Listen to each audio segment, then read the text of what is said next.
नांदेड शहरातील वाडी बुद्रुक परिसरातील सूर्यनगर, जयलक्ष्मीनगर या भागात ड्रेनेजच्या घाण पाण्यामुळे नागरिकांचे जगणे अक्षरशः असह्य झाले। गट क्रमांक 27F मधील नव्या वस्तीमध्ये घरे बांधून राहणाऱ्या नागरिकांना नाल्याच्या पाण्याचा मोठा फटका बसते।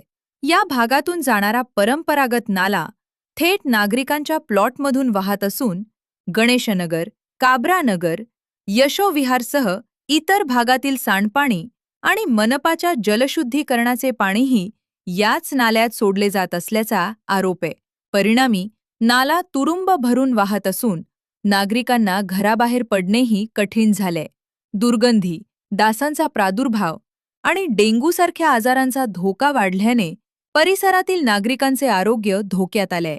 याबाबत जिल्हाधिकारी, तहसील कार्यालय आणि मनपा आयुक्तांकडे वारंवार तक्रारी करूनही प्रशासनाकडून कोणतीही ठोस कारवाई होत नसल्याचा आरोप स्थानिकांनी केलाय।